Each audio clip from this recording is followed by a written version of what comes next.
You guys still can hear me well, right?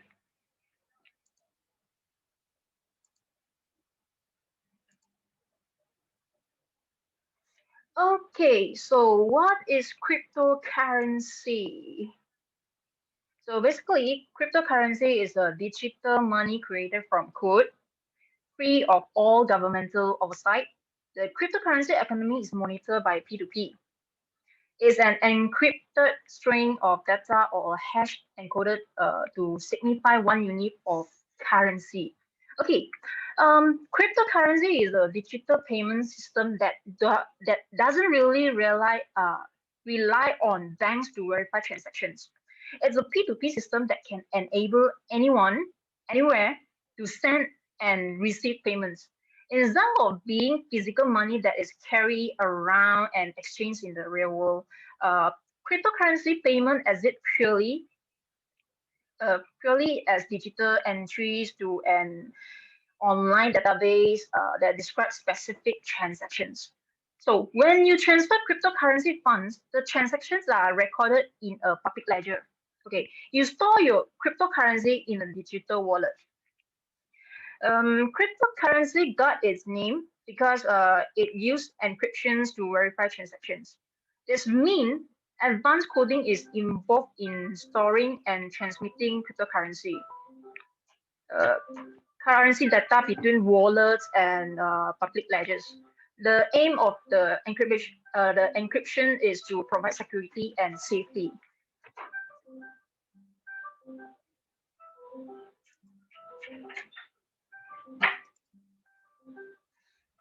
All right, let's have a look of some of the example cryptocurrency. Okay, so we have Bitcoin, Ethereum, Litecoin.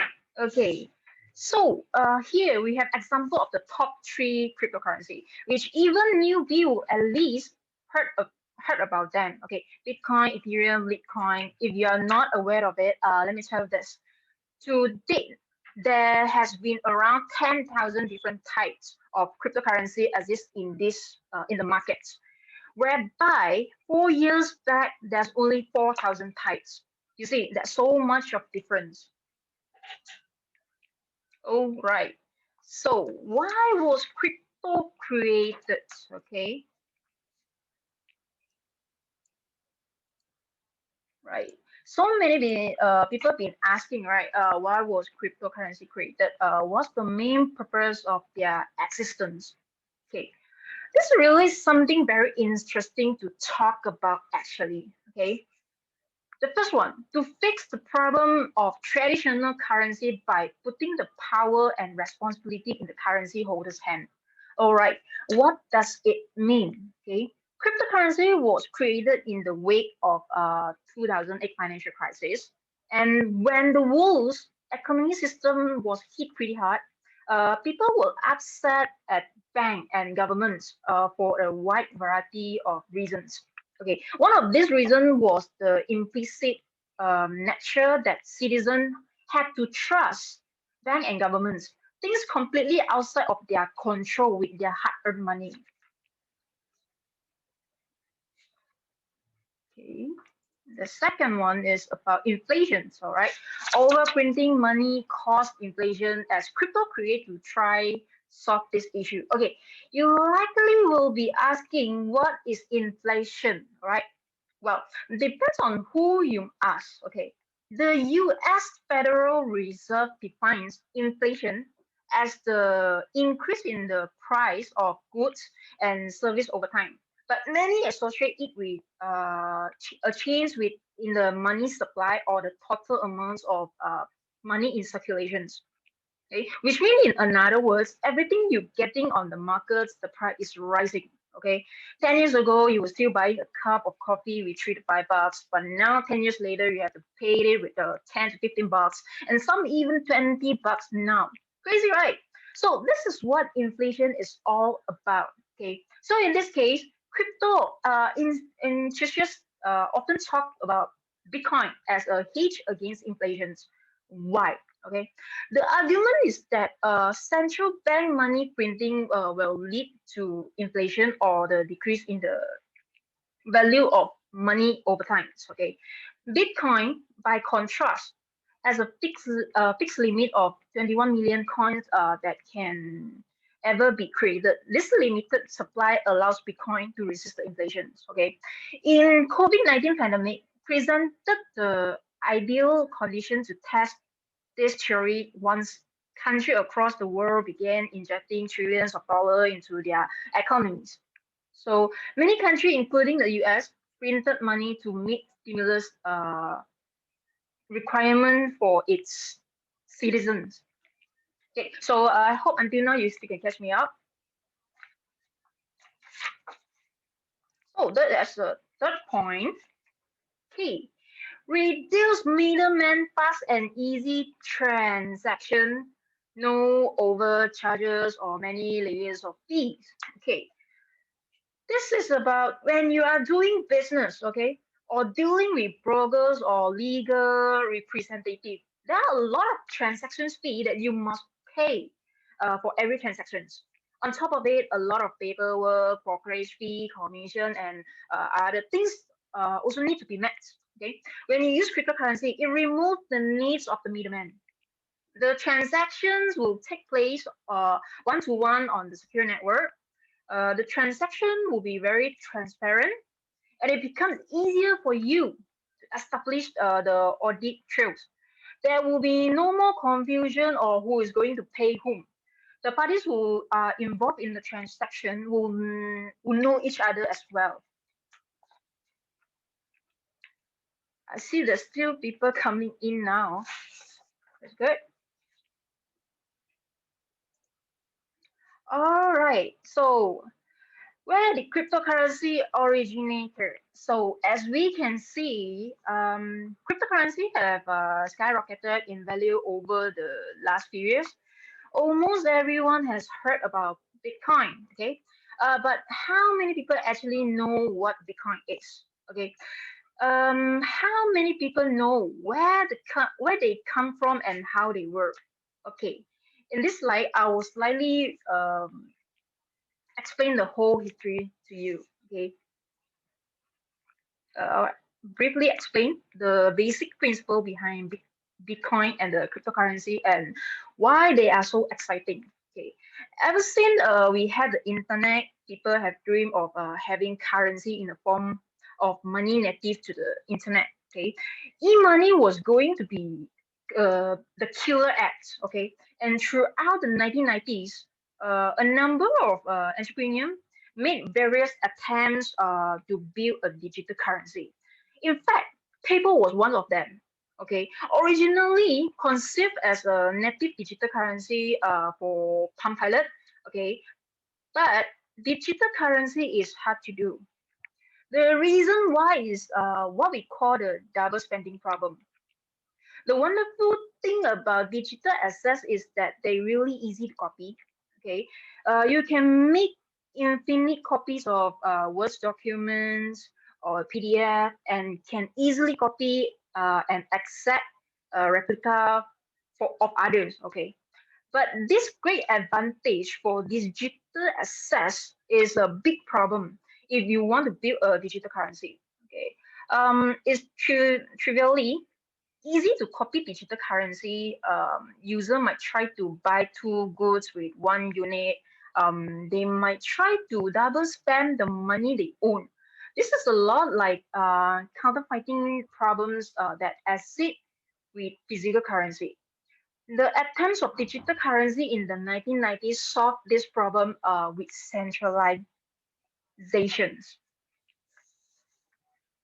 With centralizations, they would introduce a trusted source that verify each transactions hadn't been double spent. This solution has its own problem. Okay, how much can we trust the trusted source? Okay, that central authority is a single point of security witness. Both scammer and nation states could target the central authority to corrupt it or control it. Okay, in 2008, okay, there's someone called Satoshi Nakamoto. Okay, solved the double spending problems, and the Bitcoin network went live in January 2009. Bitcoin is a digital currency powered by what we call blockchains. Okay, a chains of block of transactions strung together in a digital ledger. What's amazing about Bitcoin and all the blockchains that have some scenes is that they don't need a central authority to validate the transactions. The network does that itself to achieve this.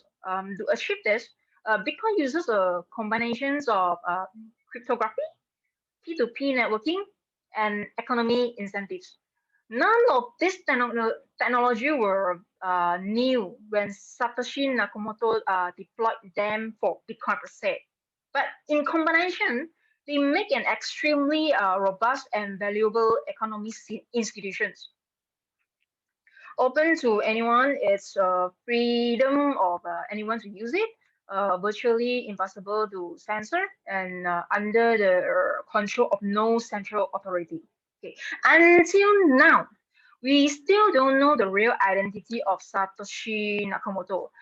May not even be one person, but a group of people. Okay, Satoshi Nakamoto, he disappeared from the internet a few years after releasing Bitcoin, and handed over development work to what is now the Bitcoin Foundation. Okay, but Nakamoto's invention, the blockchain's cryptocurrency, has made us fundamentally rethink some basic questions about what is money and how we coordinate activity, because it's turned out solving that tricky double spending problem has opened up an enormous of economy value and opportunity.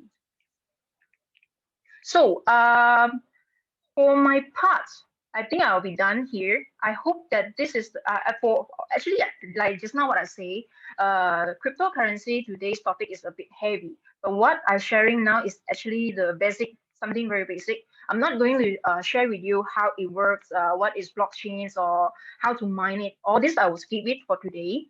I will just share with you the basic one. So after you know all this basic and the history, you will know what's the next our expert will be talking about. So next, okay, I will be inviting Mr. Alexander E. He is a tourism operator, conservationist, and one of the cryptocurrency pioneer in Malaysia to share with us his views in cryptocurrency on cryptocurrency. Came to know about cryptocurrency back in 2017 and is the first in Malaysia to conduct a land sales transaction using Bitcoin in 2018. And recently, the Sea Turtle Conservation Association Foster has collaborated with AquaGoat Finance. Okay, for the construction of a new turtle hatchery and carry out community beach cleaning on the island of Libaran, Sabah. So, Mr. Alexander Lee, are you there? You need to on your mic first. Yes, Janice, can you hear me? Hello. Yes, I can hear you. Good evening, Yeah, Mr. Alexander Lee. thank you very much for the thank you very Okay, much for the tonight, introduction. Tonight, Mr. Alexander will be sharing overviews of cryptocurrency industry and how about in Malaysia context as well. Okay, so Mr. Alexander, we have learned that Mr. Alexander was the very first person in Malaysia who conduct a land sales transactions in using Bitcoin in 2018, right? We wonder what's the potential you've seen in Bitcoin during that period where people kept calling it scam. Do you have any concern when doing this sales transaction using Bitcoin? And Yeah, one more question, just not to interrupt your letter sharing. One more questions. Maybe you can answer it together later. We understand that Mr. Alexander is a tourism operator, right? And also a conservationist. You've been working very hard on conservation of sea turtle in Sandakan and formed this organization named Foister. Okay. And recently, like what just now I introduced, Foister is in collaboration with AquaGoat Finance. Do you mind briefly explain to us the background of Foister, AquaGoat, and how does these two relate to crypto? So I'll pass this session to you, Mr. Alexander.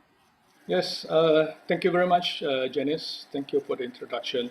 And good evening to everybody, and good morning to my AquaGoat friends in the United States, in Canada. I know they are joining. Now, I wouldn't say I'm an expert in the field, but it is fair to say I've made enough mistakes to be able to share with you. Let me give you a bit of the settings first before I go on further. 2017, as rightly pointed out, I come to know of cryptocurrency through the increase of Bitcoin prices. If you can remember, in 2017, you started the year with Bitcoin hovering around 900 US dollars, 950 US dollars.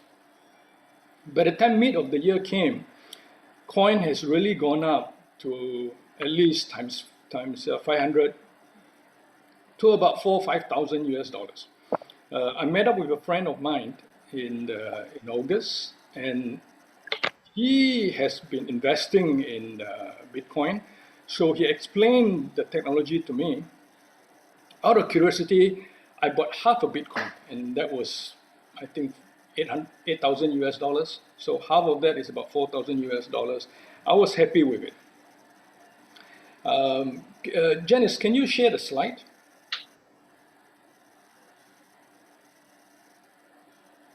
So in August, I bought half a Bitcoin. By November, I make a trip down to Singapore and attended.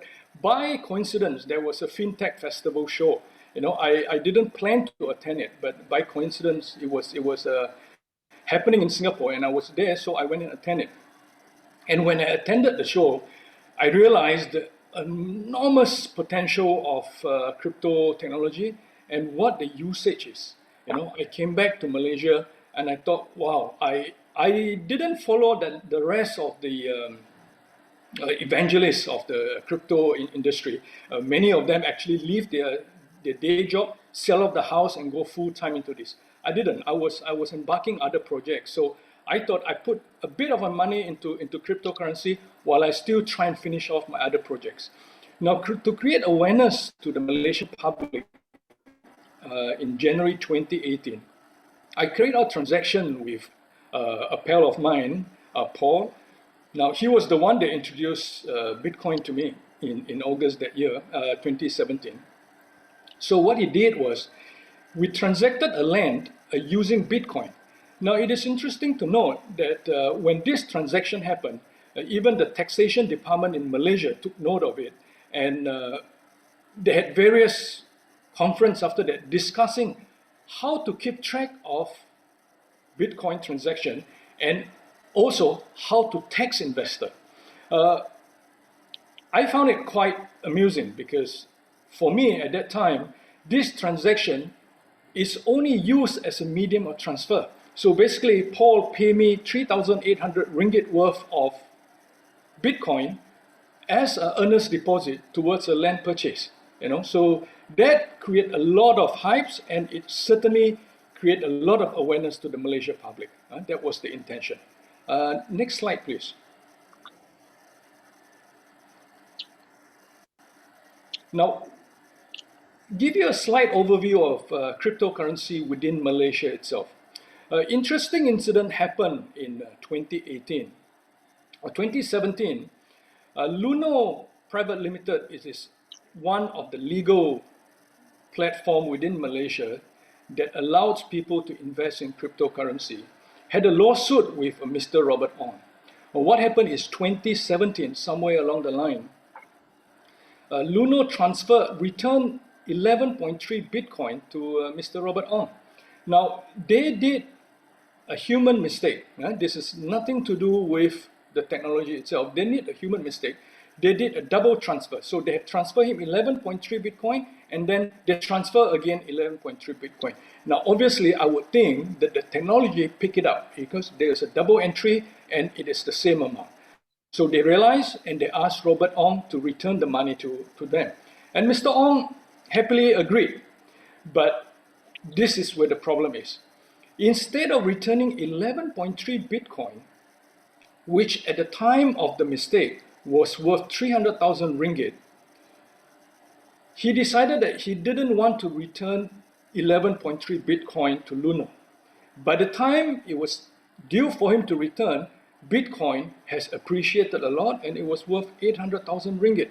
So he said, look guys, I owe you the money, I'll pay you the money. Now Bitcoin said, no, I want it in Bitcoin. And they went to court. The finding of the session court in Shah Alam is interesting because that sets in motion for every other things henceforth. The law governing the country is very important to set in place in order for cryptocurrency to prosper and happen down here. So under the section 73 of the Contracts Act, it has deemed that cryptocurrency is a form of commodity with attached value. So in that section, it states that liability of a person to whom the money is paid or things delivered by mistake, that person is liable to return back this money and deliver anything back by mistake to this person under the coercion, and it must be returned and repay back, So it deemed cryptocurrency, and in this case, Bitcoin, as a form of commodity with attached value. Mr. Ong appealed the case and lost the case, and so set a precedent for cryptocurrency to be recognized within Malaysia. Note, it is recognized, that means it is legal, but it is not a legal tender. You are not expected to go into a merchant, go up to them and buy things using cryptocurrency. There's a difference. Next slide, please.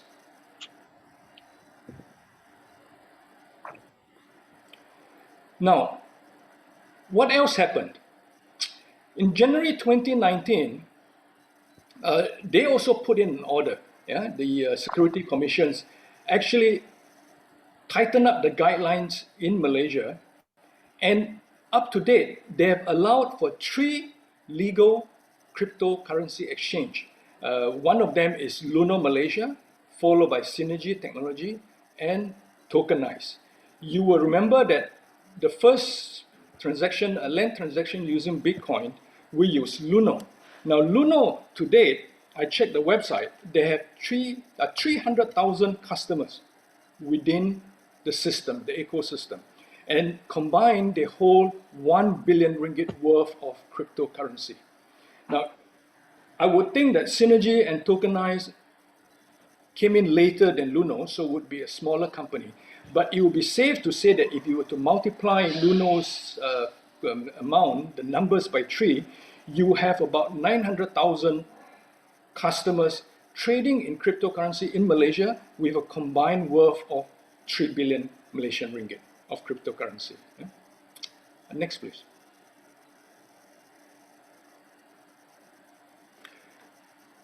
I did some reading, and in February this year, one of the article carried by Malaysia Reserve actually states that Malaysia is ready now to put in place to have a first cryptocurrency offering as early as 2022, because lots of interest has grown during the last 4 years. Now, I like to think that the last 4 years, I would have created the growth in the interest, because the first crypto transaction was carried out in 2018. That would have contributed to the growth. The security commissions have received lots of interest, and they will say that they will want to create the first initial exchange offering operators. Now, what does that mean? Initial exchange operating operators will actually facilitate in fundraising activities in digital currency space. Like shares, when you do an initial offering, the cryptocurrency equivalent is initial coin offering. It allows businesses to raise capital for their project using digital tokens instead of fiat currency. Now, with this, ICO will allow crypto projects to approach investors directly and fundraise through this exchange mechanism, and therefore raise money. But at the same time, It will also give regulator room to monitor and control the activities. Now, I find this slightly interesting because the whole point of cryptocurrency, as Janice has rightly pointed out just now, it actually put power into the end investors ourselves. You know, the custody of the finance does not lay in the banks nor the central bank. So I'm interested to see how they will be able to carry this out. Next, please, Janice. Now, having explained to you where the cryptocurrency scene in Malaysia is, let me share with you how I would link my involvement in conservation to the fastest growing technology, which is cryptocurrency. Yeah? I run a conservation outfit in Sabah. There is a place on the east coast called Sandakan. I'm sure that there are a few Malaysian in this group right now. They probably know the place. And there's an island called Libaran, and that's about 45 minutes by boat ride. If you see right side of the slides, there's the circle part is where I'm operating the turtle protection outfit. Next slide, please. Now, when I get to the island, this is what welcomed me down there. Rubbish, lots of rubbish. Now, I'm very sure that this is a problem not peculiar to Malaysia, it's all around the world. Rubbish consists of natural products such as branches, tree leaves, right up to plastic bags created by human beings, plastic bottles, mineral bottles. After they consume it, they throw it into the river. I've even picked up baby prams. The largest item I picked up is not television, though mind you, I've picked up two television, one Sony, another one Panasonic. And the largest one is actually a refrigerator, yeah, a fridge. I picked up a fridge. So what we've done that time is, on a daily basis, we clean up the beach, and then we will ferry it back by boat, this rubbish, to Sandakan to dispose them of. After doing this for about a year and a half, then I came up with this idea. Next, please, Janice. Now, I got involved with the community there, and I asked them to help me to do beach cleaning. The whole coastline of Libaran, where turtle land, consists about 2.5 to 3 kilometers long. So I've worked with them and worked on 1.5 kilometer length of beach front land. And I get different organizations, tourism companies, some government GLCs to adopt this land. Every 100 meters of land that they adopt, they will pass to the conservation association that I formed called Foster, 100 ringgit per month, and I will pass this money wholesale to the villagers just to clean that. That means I do not take a cut, there's no administration fees. So whatever money I've raised, I pass it on to the villagers to clean that. That contribute to the economy of the village as well. Yeah? Next, please. Next slide, please, Janice. Now, the result is fantastic. If you can see on the left-hand side of the slides, those are the dirty beaches, and after we clean it, mind you, the villagers clean it on a daily basis. They will spend 2-3 hours of the day to clean up the beach. And on the right-hand side is the beaches after you have cleaned. Now, with a clean beach, the hygiene and health level of the villagers are enhanced, plus the sea turtles can then come ashore to lay eggs and nest. Next, please, James. Now, the program is deemed very successful. 8 years after running it, Sabah Tourism Board has a Sabah Tourism Award, which is held every 2 years. In 2019, they actually accorded the best tourism product for this particular activity. Now, I'd like to highlight now that the whole funding of these activities in the early years was done personally by me, but towards the last 2 years, I've managed to put it into a tourism map of a few of the operators around the world And when tourists come, instead of just paying a flat fees towards staying in the island and get to know about turtle conservation, they will contribute 50 ringgit towards running of the activities, the hatchery as well as the conservation work down there. Unfortunately, right after the award night, 2019, the whole world is engulfed with COVID-19 pandemic. Malaysia is not spared. By March 2020, the borders of Malaysia are closed to international tourists.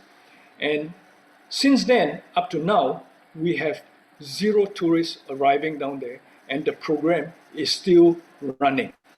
Therefore, I was wondering how I can continue to raise the money to run this program. And I came across a very interesting crypto token. Next, please.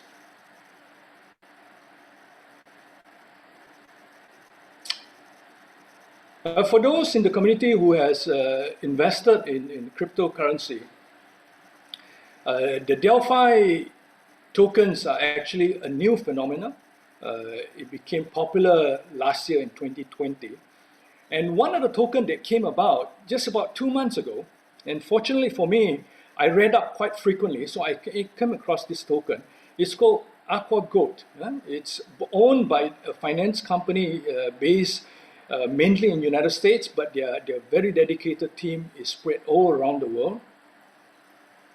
And AquaGoat, what it is a next generation ecological Delphi token with a very purpose of saving oceans. Now, the business model is this, that every time there is a transaction, such as buying and selling of this token, a portion of it is being set aside and placed into AquaGoat Ocean Blue Fund. Now, this fund, they will then use to fulfill the objective of funding ocean cleaning and marine conservation initiatives. They have done a project in the Philippines, and just recently they have helped raise as much as 17,000 US dollars towards that project. Yeah? The value is this. Together we go far, putting our community members first, and then making the world a better place, as well as full transparency. Now, when I read this, I was very excited because it encapsulates what I believe in, and is actually a perfect fit as far as Foster is concerned. So I got in touch with the team through their chat group, which is the Telegram chat group, and amazingly enough, now I can see Albert is just saying that Albert from the community is just saying save the ocean. You know, so the community is a very close knitted community. There's about in the Telegram group, there's only about 35,000, not only, but 35,000 strong in such a short time. So I got in touch with the team, and within 2 months we clicked, and they have agreed to fund the project on Libaran. Janice, next slide, please. Now, this is what they will do. Very exciting. They will fund through AquaGoat tokens a building of a new sea turtle hatchery on the island, that means on the village side, and also they have adopted 500 meters of this beachfront land, which will allow the villagers then to do daily cleaning and provide for a very good environment for the turtle to come ashore to lay eggs. Interesting thing is they will then pay this whole project through AquaGoat token. Now, we have to emphasize the importance of this gesture. For every tokens in the crypto world, adoption is very, very important. Yeah? That means, what does that mean? That means you will use this token as a form of transaction. And not only that, utility is very important. That means there is a usage towards this. Now, this collaboration between AquaGoat Finance as well as Foster, we collaborated with this project having in mind that we have to have these two aspects of it. Number one, usage, utility. Number two, adoption. So I can safely say that this will be the first such collaboration using a Delphi token, this time to run a real life project in this part of the world. Malaysia, I've not heard of it. I'm not sure around the world, but I think we are the first. Yeah? We are the first. So kudos to the team at AquaGoat. I'm absolutely pleased with this. Yeah? Absolutely pleased. Next, please, Jenny. And to move one step further, this I've not announced to the AquaGoat community. So they are in this group right now. But I know the management team knows about that. Janelle is actually in this chat right now. As soon as the border open next year, we will also start a turtle nest adoption program. Now, what makes this unique then? The nesting adoption is made available to people all around the world. And in order to facilitate this, instead of going to a bank and transfer money to foster, you just transfer through AquaGoat token. Now the charges for such transfer is going to be very minimal, less than $1. Now this is what I mean utility. There is a usage for this token right now. Now, way forward for AquaGoat token and fosters, I think is very, very rosy. We can expect a lot more collaboration. But how does that put the rest of the token off within the crypto industry? Yeah. Next, please, Janice. Now, I want to emphasize this, that crypto industry is a very young industry. Therefore, the fluctuation while you're investing in it is tremendous. You can be at ground zero today, and next day you were times 1, times 2, times 300 of your initial investment. So I remember in 2017, there is this poster going around, I'm trying to make $1 billion out of 15 cents. Possible. There is such a coin, a few examples I can give you later on that people have invested minimum amount and make millions.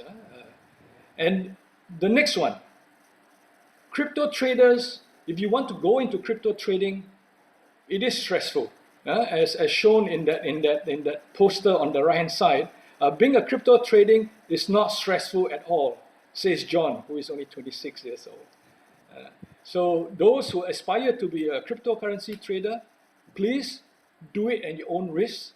Do lots of studies. Do your research. I hope that the sharing that I've given you can help you towards this exciting journey of cryptocurrency investment. By no means what I've shared is financial advice. I'm not asking you to dump your money into it, but if you eventually want to do that, always remember, only invest in what you're prepared to lose. And the crypto community always have this. In times of good and in times of bad, hold. Don't just sell up. Yeah? Thank you. Thanks, Janice. Okay, thank you, Mr. Alex, for the sharing. Such beneficial info, okay, as well as the fantastic how you have been given on the sea turtle conservation associations. It is very interesting and proud to know someone in Malaysia is doing something so meaningful to environment and society. Thank you, Mr. Alex. So the next, we'll be inviting Mr. Jared for sharings. Okay, so Mr. Jared will be sharing more on the technical part. So Mr. Jared, are you there?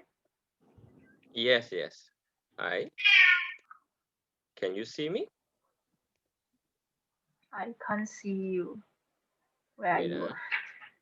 Yes, I'm here. Let- Hello. I can see you now. All right. So good evening, everyone.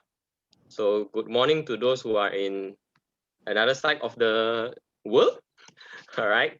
So I'm Jarek, as mentioned by Jenny. So I'm actually the founder of TradeGenix. We are actually a training company that actually teaches technical tradings in any markets that actually to our students.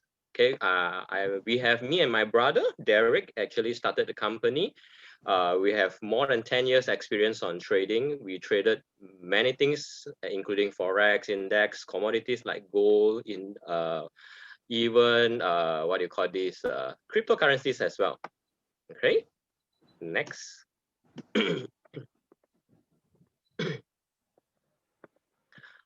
Basically, we TradeGenix, we have a lot of students, not only in Malaysia, which is also outside Malaysia. We have students from US, UAE, all right, even Africa, as even China, Hong Kong, Japan, Philippines we have, and Australia as well. Okay, so who knows, after the MCO or anything, we might actually travel to the other sides of the country to to promote us and to get more students to join us in our community of traders as well. Next, Janice. So basically, these are some of our training and workshop we have done in Malaysia, and also on Zoom webinars as well. These are parts of some coaching that we have actually conducted, workshops, one-to-one training as well. Okay, next.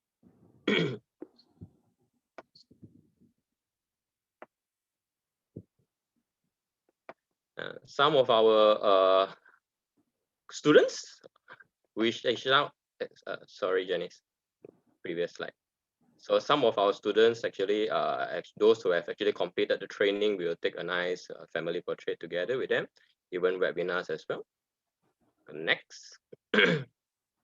All right, so basically TradeGenix is actually providing technical analysis trading as a training to the students, and from zero to basically a master level on all this understanding. So today I would like to share a little bit on the technical point of view in terms of chart analysis, just a simple one, won't go into technical, just a simple one, so that to understand where is Bitcoin now, the price of a Bitcoin, or even our few cryptocurrencies I will share later as well. So as you can see from this Bitcoin, it's actually a week chart. No, the price now is about, now it's still moving, all right? Weekend, Saturday and Sunday still moving. This was taken this morning, all right? So as you can see, price actually went up very high to about 64, 65,000, there, 66,000 there, all right? About there, 65. Then it actually crashes all the way down now. Now it actually falls to the support area. There's a significant support there. You can see from the blue line there. So the question here is, will the price of the crypto be able to sustain at that support and continue to bounce up? Or we even have actually predicted that the price might continue crash if the support is broken, and it will continue actually falls to the next stronger support, which is around 20,000 USD. So will this small support able to sustain and bounce up Bitcoin price, or will it continue falls towards the support and also a trend line? As you can see, this is a bit technical, but bear with me. So it's actually a very simple analysis, which I did not really go into depth as well. So hope to let everyone knows actually what will be, might be anticipating for Bitcoin for the next few weeks or months, all right, even this year. So now the price is actually being stopped at the support area. So will it fall? We have no idea. Unless if this support is strong enough, then it will continue to bounce up. But there's a lot of groups are actually saying that it might fall to 20,000, whereby there's a lot of people are actually waiting to invest more when it reaches 20,000 of this value. All right, next. Excuse me. And actually Ethereum as well. Ethereum is a very good crypto coin as well, cryptocurrency. And it has usage and it has utility as well, as just now mentioned by Mr. Alexander. ETH, or this Ethereum, is actually the same as Bitcoin. It actually fell down all the way from about 4,004 or 4,003, that price, then actually fell all the way down. As you can see, there's an orange line, which is actually a predicted trend line, which might actually falls until that area. If it actually crashes below the trend line, then it will be quite bad to see the situation to happen, but hopefully it won't. So now it actually stops at the support, the small support there. So hopefully from that support, it can actually bounce up, then things will get better. If it's not the small support, if it breaks, then it will go into the big support, which is the last defense, the last two defense, the support and also the orange line. Okay, so what are all these things happening? Basically, there's a lot of reason with that, but one of the main reason why crypto fall, maybe later we will share more on this, one of the question and answer session later on the forum. Okay, maybe we go next. I'll share more on more cryptos currency price based on chart analysis. All right, and this is a very famous cryptocurrency on XRP, which is Ripple. And Ripple actually was in an issue with the court, all right, court case issue, being sued by the SEC from the US side. Therefore, the price actually went up, during the whole court case issue. It went up all the way up to about about below to 1.9, about that. Then after that, the whole thing crashes together when Bitcoin crashes. Basically, Bitcoin is like the mother of all coin. It affects everything. So when the sentiment was being pushed down, all the other coins are actually falling together. So now as the same, it actually reaches a support. It tries to break that support. As you can see, there's a small, tiny shadow below it, below the red line. It actually crosses the support, but it still bounced back up. Hopefully, it did not break that support. If it breaks, then Ripple high chance, XRP high chance will fall into the the lowest support line, which is about 0.2 something there. All right, 0.2 something. Yeah. So that's what's going to happen. Of course, all these things, nothing is 100%. It's more based on the analysis on reactive upon the price movement. So therefore, we shall see on the market sentiment whether it can still push up by that support that is actually sustaining all the current cryptocurrencies now. Everything is actually stopped at the support falling. Okay, so let's see, will it continue bounce up or next crashing? Hopefully it will not. Okay, let's go for the next. Do we have next one? All right. This is actually one of a good coin also. Cardano coin is actually called ADA coin. Cardano. So therefore, same as well. It actually stops falling, but actually Cardano or this ADA coin is actually quite strong in a way that actually it went up all the way. It doesn't crash much as compared to all the other coins, cryptocurrency. Cardano is actually holding quite strong. I would see its potential is actually quite good, according to my brother as well. This is a very interesting coin. So all the other coins like these meme coins, as mentioned just now, are like this Dogecoin, Shiba coin. All these coins are actually crashing like mad, except this ADA coin. Well, of course, ADA coin is actually a good usage coin. Therefore, it's actually looking at this chart. It actually stops by this support as well. Everything are actually stops by the significant support now. Hopefully, all this strong support can sustain the price and able to push it up. Then everything will still goes back to normal. Or else, if it actually crashes below the support, then the fall might actually falls all the way down to the yellow bottom line. All right, this is what we analyze as in per technical analysis point of view in chart. Okay, just this is some of my tips and sharing. Hopefully, everyone are aware that all this kind of price movement might happen on the next fall. But hopefully, if you really believe in that usage of the coin, if it's for future, do invest in an amount that you can actually afford to risk it all. All right, don't go all in like Mr. Alex did share just now. Don't just dump everything in. All right, everything will have its risk. Okay. All right. I'll pass it back to you, Miss Janice. Thank you, Mr. Jarek. All right.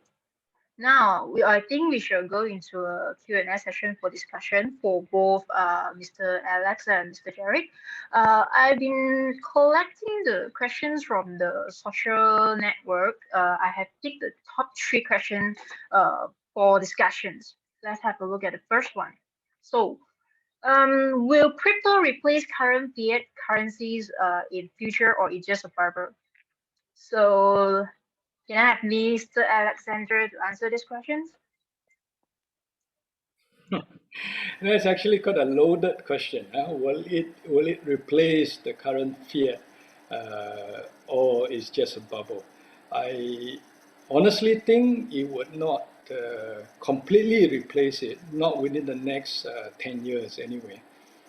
You have one country in Central America, El Salvador, that just 2 weeks ago has in fact decreed Bitcoin to be legal tender. So that's the first country. Uh, Most probably it will be quite difficult, but it will move towards that.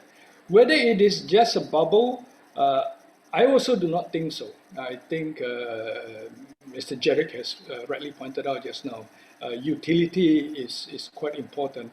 And a lot of this coin has got, especially the top coins, the top 10 coins, has real life usage. That's why when I went into the AquaGoat token, well, I discussed with the team. I said, let's make utility a prime important in this collaboration. It will go through a roller coaster ride, being a new technology. If you remember, Janice most probably don't remember. It's about 20 years ago. You have the dot-com bubbles. Subsequently, a lot of the dot-com companies that survive it, that includes Amazon, includes eBay, Google, Alibaba, Tencent in China. Those are all, I wouldn't say leftover, but half of those companies actually survived the dot com bubble and become giants today. So we will go through cycles, but I don't think so. It will just burst like a bubble and then just disappear. Yeah? I'm not sure what Derek would think. Nice one on referring to .com. Actually, that's a good example on bubble. Bubble basically means it's a rapid escalation of a market value, sudden push up very fast. And then when it bursts, they call it bubble burst when it's crashing down drastically. That's what bubble means. All right. To me, it doesn't matter whether it's a bubble or not. Actually, many other assets like what you actually mentioned, that like gold, property in 2008, crashed like mad. They even call it a bubble crash that caused the whole world economy in issue, big issue at that time, all this crashing. And then stock markets crash, all this, they even call it as a bubble. But what happened today? Gold went up, property went up, all-time high, everything. Stock markets, even S&P 500, everything are actually in the all-time high, price. So everything actually recovers after the so-called bubble crash. So whether it's bubble or not, to me, it's still very early to say that this is something like a not usage or no future thing. But time will tell. But one of the thing is, will crypto or this kind of Bitcoin replace fiat currency? It might or it might not. Actually, it can also be like an asset based like gold. It's actually turning into an asset based like gold, where you can actually use it to hedge against inflation, as mentioned by Janice earlier on. It's actually created to go and to stand against this inflation to happen, so that you have something to hold on hand. All right. It also actually I actually get some feedbacks from my brother as well. It actually will also act as a medium of currency, for poor country with maybe their country currency is actually collapsing. They can actually use this as a medium, to connect with USD. So indirectly, this will be benefiting this fiat currency as well. Crypto as can be also used as a new technology. It's actually happening, as what Mr. Alex actually used, just like using on Foster with using AquaGoat token is actually a new thing. It's actually, you won't see this kind of thing happen in the past. All these new technology are actually emerging, like smart contracts, NFT, buying land with property, with using token. This kind of thing will exist more and more. It can actually go boundless, boundaries in the future. However, my point of view that there's always a threat in everything. There should have to be something to balance it up. So government might starts to, starts to kacau, or I would say disturb, sorry to use the word. It might start to disturb and you might shut down completely, like, starting to disrupt the whole thing. It's like China now, all right? They are trying to stop all this mining, Bitcoin and everything, pushing all this, tighten all the regulation. That might be the risk as well for future. We might not know. Government might also worry on all these crypto, Bitcoins, everything will cause instability of the banks, using it for crimes, money launderings, and all sorts of things that they can't control. They are very worried. So in order, for future, whether the crypto can actually survive or not, they actually need to work hand in hand with government, with regulation, so that everything can be controlled in a way and to benefit each parties, I would say. Lastly, this is my own personal opinion, actually. With all these digital currencies might rise in the future. Digital yuan is already coming. One by one might come. You might not know all these fiat currency might actually strengthen and actually come out with their own digital currencies like USD and digital. So this currency, if they can actually do the same or even better than the efficiencies as crypto, then I might foresee near future might have this currency war might actually happen. All right, this is just some of my point of view, I would say, on this this question. Next, Janice. Mr. Alex, do you have anything to add on? Yes, I'd like to add on that. I think Mr. Jarek just trigger my thoughts down there. Regarding replacing the current fiat currencies, instead of having the digital currency, which is slightly different because when crypto is concerned, it is decentralized. Digital basically just meant the currency to be in electric form, but it is not decentralized yet. There are already companies within the cryptocurrency community. There's a company called Circle that produce US DC cryptocurrency coin. Those are backed with US dollars. That means every one USDC coin, they have one US dollars back in their safe somewhere, And you have another company that actually back up the cryptocurrency coin with gold. One of the top 5 coin in cryptocurrency is Tether. That's actually backed in US dollars. So the auditing bank in United States will actually come in frequently to make sure that they don't oversell the coin, and so much so that they don't have either the gold or the US dollars to back. So these coins right now, I can see those be in the forefront, front runner to actually replace a fiat currency because they are more stable. They don't go through the fluctuation that most typical of cryptocurrency. Okay. Yep, I do agree with you, Mr. Alex. They can actually work hand in hand, and even if it's stable, then you can even use it as a currency as well. Very great answers from both of them. Okay, let's proceed to the second question. What do you think of recent crypto huge price fall?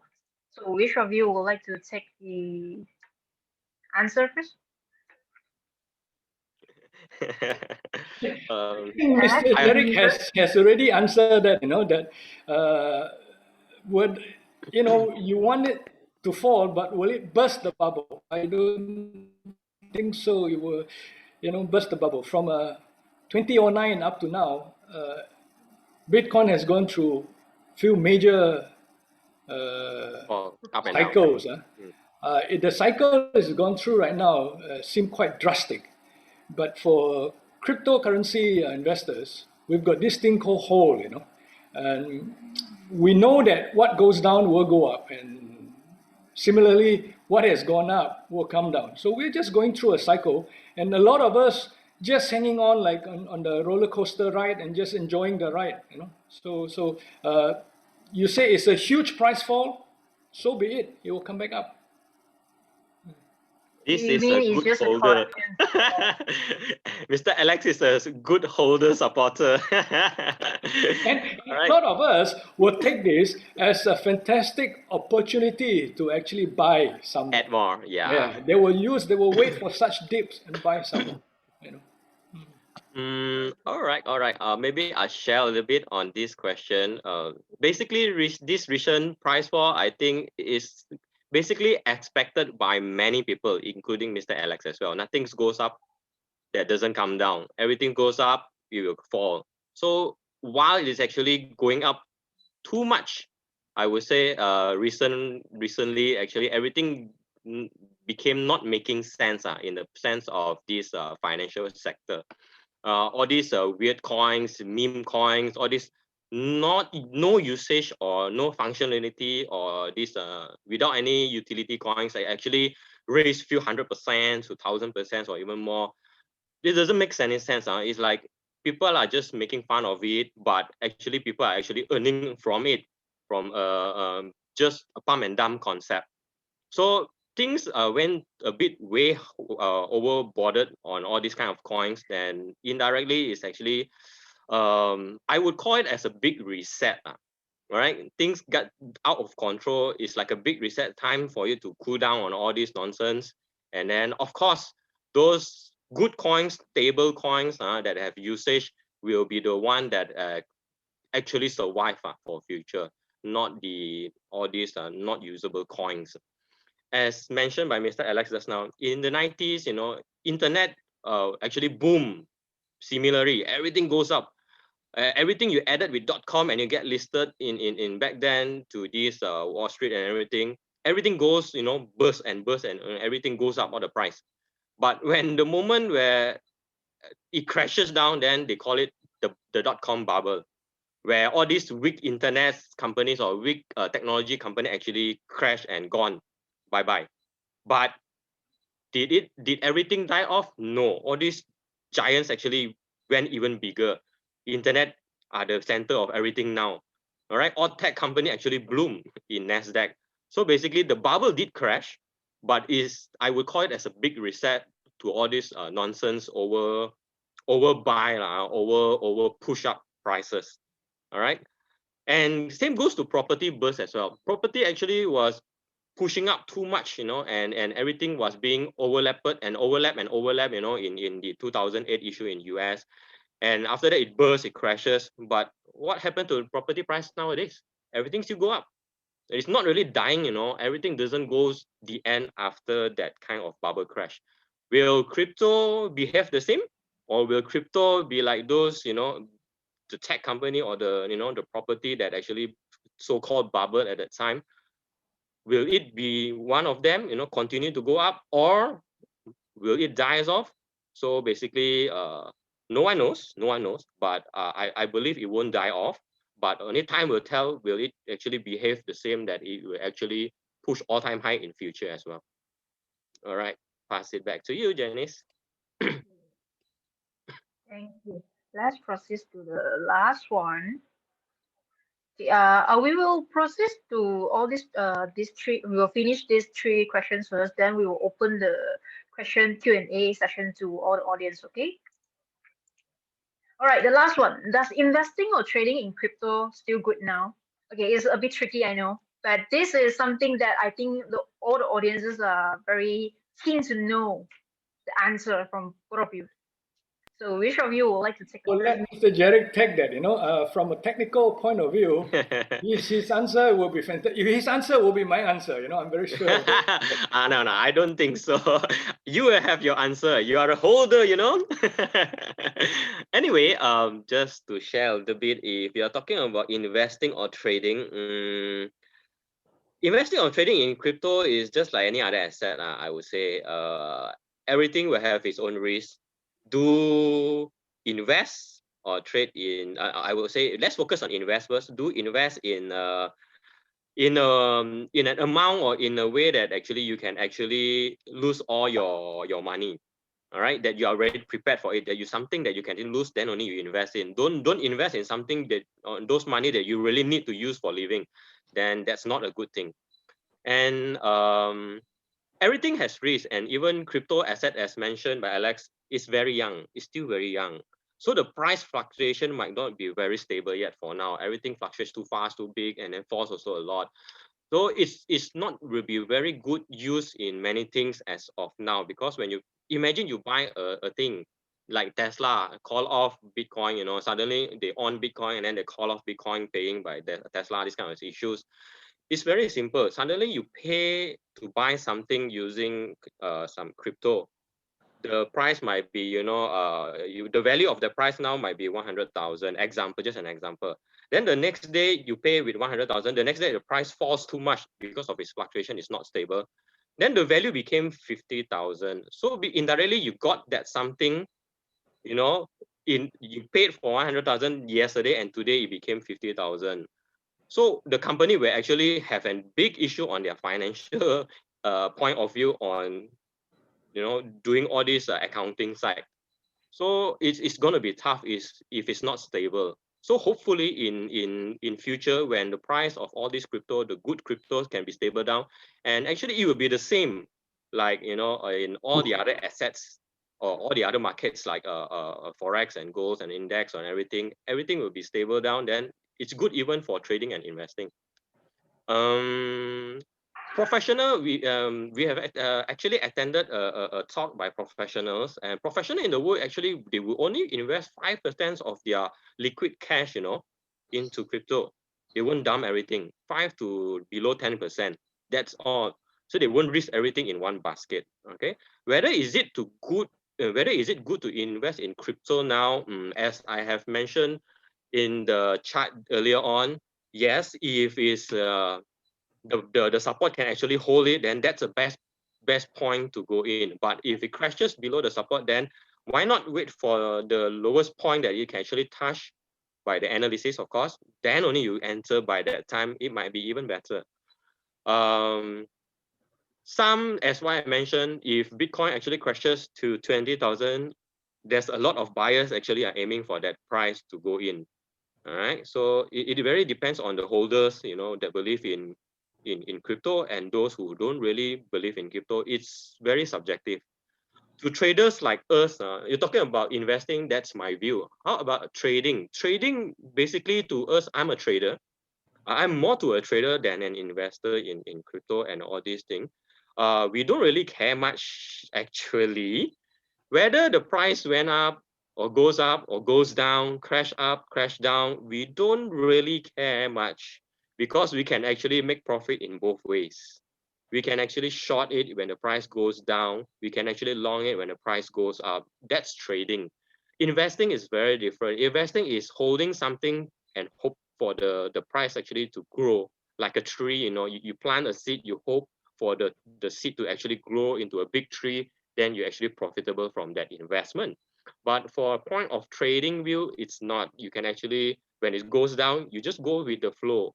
You short it, it goes up, you long it, it goes down, you can actually make profit from both sides. Okay, but of course, in trading, you need a lot of what they call training and analysis skill on this chart reading, and it's not as easy as investing. That's more on a skill that you need to polish. All right, to those traders outside. So all the best.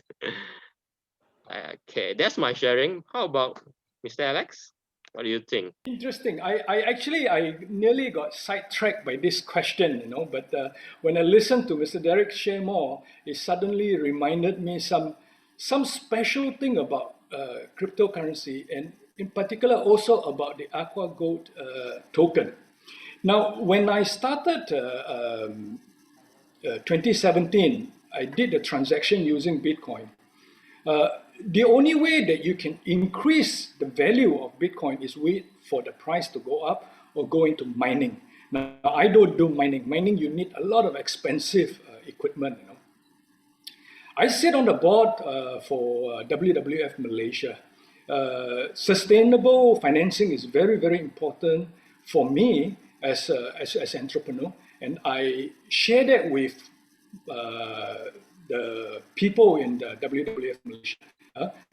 The business that we conduct in, our partners will have to be the same as us, sustainable in their practices. Now, why I bring that up? Because when you go into investing in cryptocurrency, a lot of the coins now have what you call stacking, availability. Like the one that Mr. Jarek have mentioned on ADA. ADA is actually a token run on the Cardano blockchain. Now, Cardano blockchain is an interesting one because it is a very sophisticated blockchain. The founder of this blockchain actually came from doing the ETH blockchain, the Ethereum blockchain, and subsequently he broke up and started Cardano blockchain. And the other coin has a capability to stack. What does that mean? That means you can go into their wallet or their stacking wallet. You put your coins inside for 30 days, and you can get, depending on the return by the different stacking pool that you put in, you can get 4 to 5% return. So let's say you have 100 ADA tokens. You put inside for a year later, you actually get that return of 5%. On top of that, you are still susceptible to the fluctuation on the price. So you look at 5% return is anytime better than any of the banks' fixed deposit rate down here in Malaysia, and I'm sure overseas as well. That's why I know the other community. A lot of them use these stacking facilities that's available. Close to 75% of them actually stake their coins. Now, AquaGoat token has a different way to increase the value for the holders. They have what you call a deflationary function to it. What does that mean? Every time there is a buy and sell function being carried out, 4% is set aside. 2% go to this wallet that they will burn. When you say burn, it literally decreases the number of tokens in circulation. Now, when the token becomes lesser, the value will go up. Yes. Demand and supply. So 2% will go into this burn wallet. And where does the other 2% goes to? About 1.3%. Now this percentage fluctuates. 1.3% goes into their marketing, their spending, and their ocean fund. So it goes into that. And the other 0.7% will actually go into the wallet that redistribute back to the AquaGoat holders. You understand? So let's say there is 1 million AquaGoat holders right now. So this 0.7%, according to the amount of tokens that you are holding, it will redistribute back to you. So by not selling the token, your number of tokens will actually increase. It's as good as putting the money in the bank and earn an interest. Very, very similar function. So when you wait for the price of the token to increase, go up, you will have more tokens at hand. Then when you sell it, you not only enjoy more tokens at hand, but you also enjoy a higher price. So the technology have changed now. So you're talking about not only trading, but this is real investment instruments. Okay, great answer. All right. So basically, the answer for this question is about there's pro and cons for investing and trading, but risk management is needed. Okay. So here ends for these 3 questions. Just one question that I would like to ask Mr. Alex. Just now I found that a bit catchy on your statement just now, your whole sharings. You've been mentioned about tokens and coins. I would like to ask, is coin and token 2 different things? This is getting into very technical. Tokens and coins are completely a different thing. although the end usage of it is similar. Coin is actually when you build the whole blockchain from scratch. Coin actually helps to run the blockchain. So it's like the Bitcoin blockchain. To run this transaction, you use the coin called Bitcoin. To run the Ethereum blockchain, you use the Ethereum coin. Now, what then is token? Token will be considered a smaller component of it, usually fork out of these coins. The token that I spoke to you about earlier on, the Cardano ADA coin, that originally came from the use Bitcoin. Yeah? I can be corrected on that. Then subsequently, the founder changed it and make it into two-layer blockchain, and now they are running on their own. So token then, in our real life situation, will be like if you go to a departmental store, for example, and they give you a voucher, let's say a $20 voucher. This voucher you can only use in the departmental store. You cannot use it outside. So then this token, like AquaGoat token, you can only use it for AquaGoat finance product. You cannot use it outside. Yeah, I hope that answers your question. Okay, sure.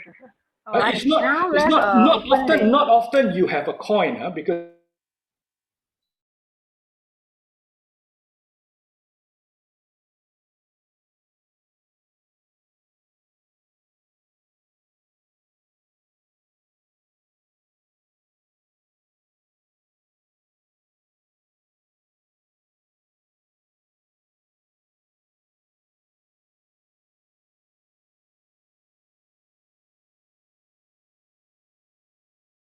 profit from cryptocurrency.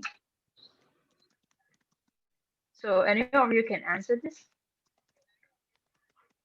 I'm sure Derek will have the answer, but let me take this. A very good question. Like I said, when we first did the land transaction in 2017, the tax department straight away got hold of it, and my auditor called me up 2 weeks later and said, "Hey, Alex, the transaction that you did, we're going to find out how we're going to tax you on that." Yes, cryptocurrency investment in Malaysia is subjected to tax. They have already, the Security Commission have already legalized 3 exchanges, tokenized, Synergy as well as Luno. Now, what does this mean? Your transaction into this wallet will have to be linked up to your local banks. For example, if you were to do the transaction to Luno, it's linked up to my Maybank account. I will send it to Luno wallet. When I send it, I will have a code that I will attach with the transaction. Then somebody along the line, I think, will then make sure that this is recorded, that they can trace back.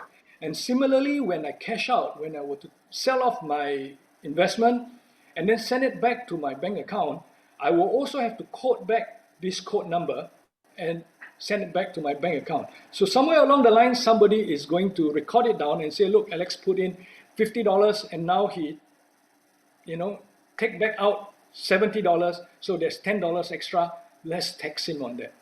But the challenge will be this. I will pecah lubang a bit, that there are international exchanges around the world that, because it's borderless, decentralized, it will be very difficult for any taxation department to try and capture the transaction. Give you an example is, there are plenty of exchanges. The biggest exchanges for cryptocurrency is something called Binance. Now you can actually take your Luno wallet, buy something using Luno, and then transfer into this international exchange, do all your transaction back down there, transfer back to Luno, and then cash out. Or don't transfer back, don't ever cash out, then there is no profit. The whole idea of this tax is you must be able to show there is a profit, then you can tax out. So if you don't sell, you don't realize it, like us investors, we hold and hold and hold, we don't sell. So there's never a profit to tax. There's a way. I feel for the I feel that the taxation department should spend more time, more money to create civic consciousness. They will have to tell fellow Malaysians, look, love your country. In the event that you were to make money, please pay back whatever that's due to the country. I think they will have more success in that than having to chase the crypto investors down and chase back the amount of investor. As it is with the fiat money, they're finding it hard.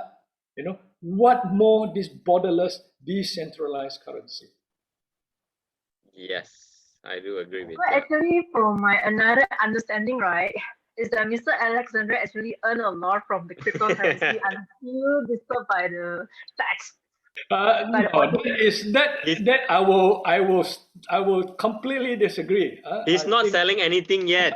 That's the point. I'm not selling anything. but the He's auditor Plus, not already come turning and everything disturb. into fiat yet. yes, and plus the fact that I have to look out for AquaGoat, that means I myself, financially I'm not viable anymore. Understood, understood. What I say just now is actually just a joke with Mr. Alex. Don't take it too serious, guys. Okay. Another one is burst no matter. If burst meaning big sales for traders. Actually I quite disagree with this statement. What I have to say is you have to wait for a right timing, even you are a trader. Uh Although trader you can buy or you can sell, but it will be more safe if you can wait until everything's stable and the direction is clear, only you take the further actions.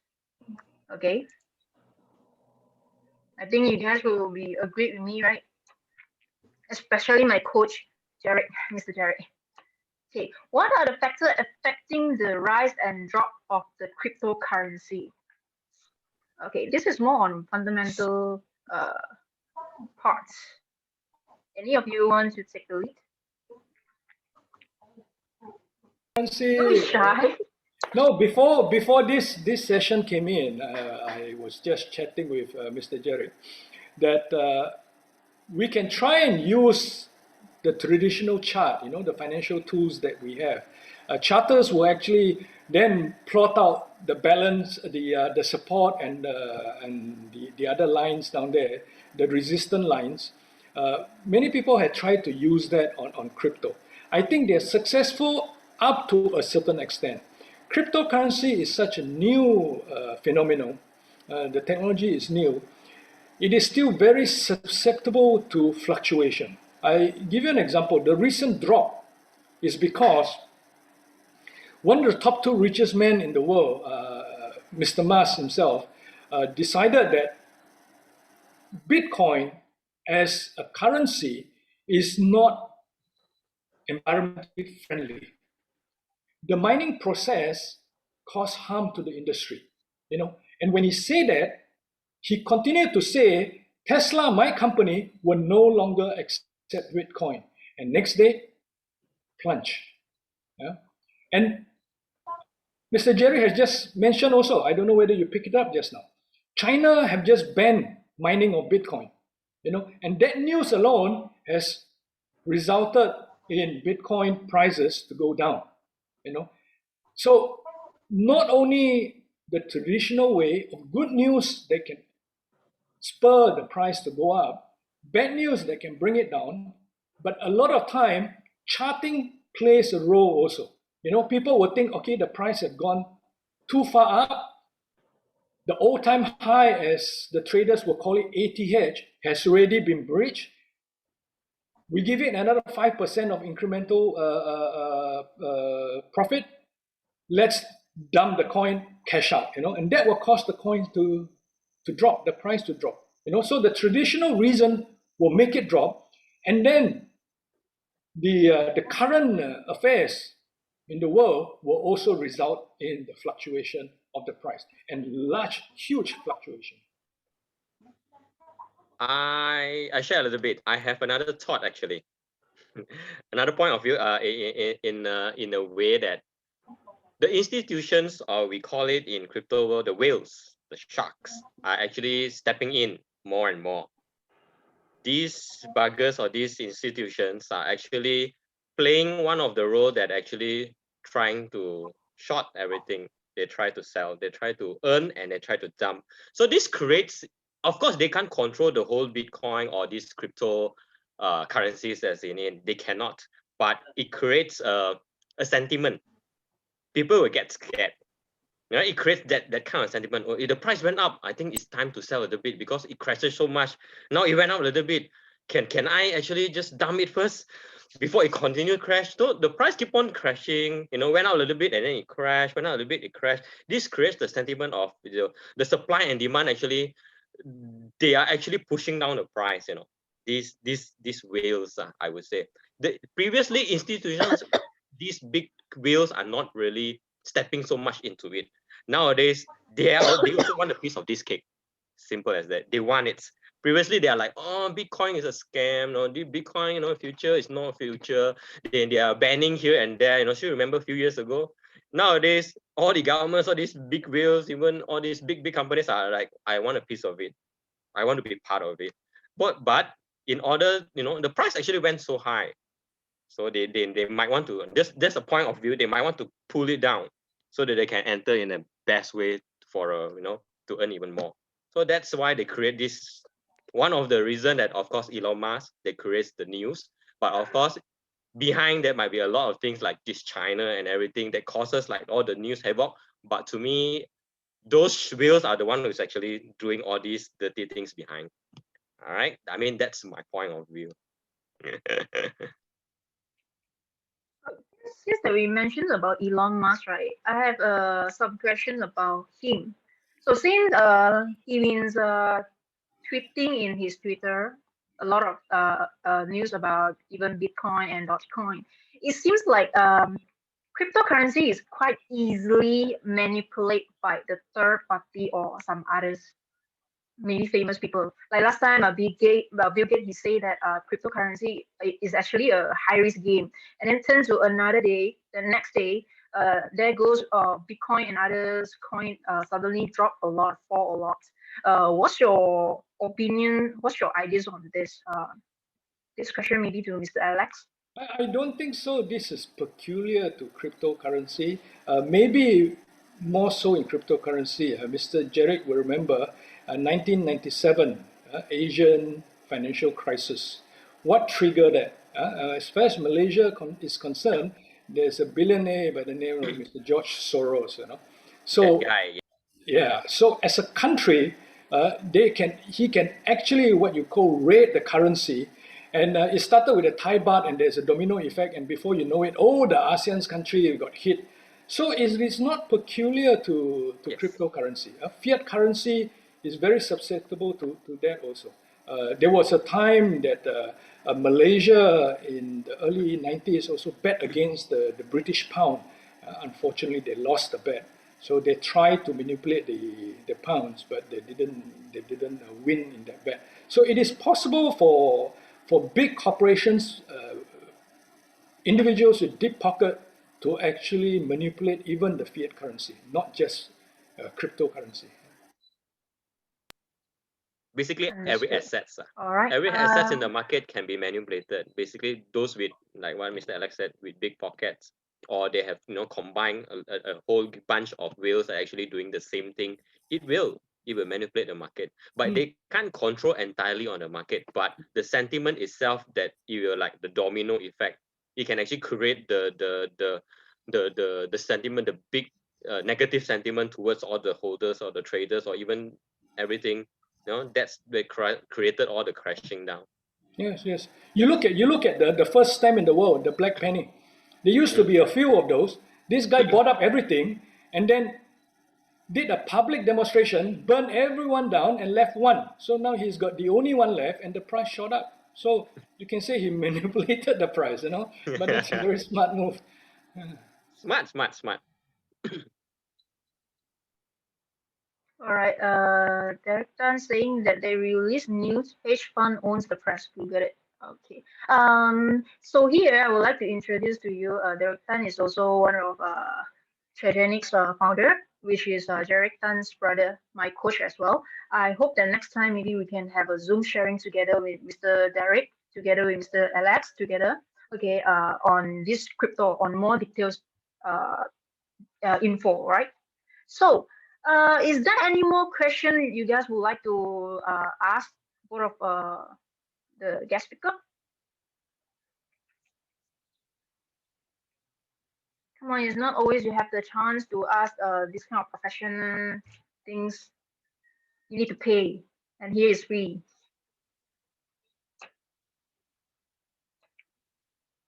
So if there's no more questions, I will have to make a closing then.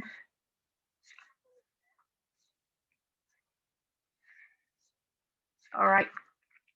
So it's appeared that the sharing has come to an end. Okay. Once again, we give our thanks to Mr. Alex and Mr. Jarek for the wonderful and detailed sharings on cryptocurrency. We hope that everyone has learned something and have clear picture on cryptocurrency. Future or better, you think about it. Investment are always risky, but some experts say cryptocurrency is one of the riskier investment choices out there. Okay.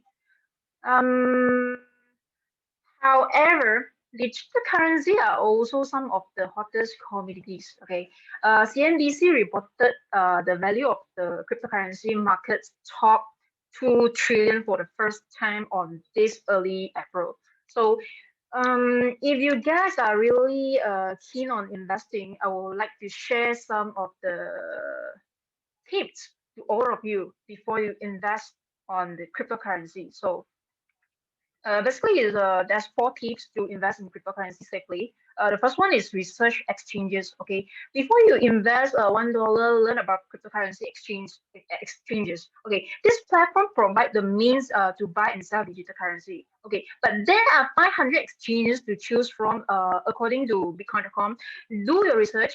Read reviews and talk with more experienced investor before moving forward. Okay, and then second one, know how to store your digital currency. Okay, if you buy cryptocurrency, right, you have to store it. Okay, you can store it on exchange or in a digital wallet. For example, one of the crypto wallet described is cryptocurrency wallet to choose. While there are many different kinds of wallets, each has its own benefits. Okay, technical requirement and security as we exchanges, you should investigate your storage choices before investing. Okay, before investing. Okay, another one, the third one is diversify your investment. What we always advise people about this. Okay, diversification is a key to any good investment strategy. It's hold true when you are investing in cryptocurrency too. Okay, don't put all your money in Bitcoin, for example, just because the name you know. Okay, there are thousands of options, and it's best to spread your investment around to several currencies. Okay, and the last one is prepare for volatility. Okay, the cryptocurrency market is a volatile one. Okay, so be prepared for ups and downs. Okay, you'll see some dramatic swings in prices. If your investment portfolio or mental well-being can't handle that, okay, cryptocurrency might not be the wise choice for you. Okay, so cryptocurrency is all the range right now, but remember it's still in infancy. Investing in something that news come with challenges, so be prepared. If you plan to participate, do your research and invest conservatively to start. Okay, so done for today's sessions. Thanks everyone for joining us today. Thank you, Mr. Alex. Thank you, Mr. Jarek. Thank you, everyone. Good night. Thanks, everyone. Thanks, Alex.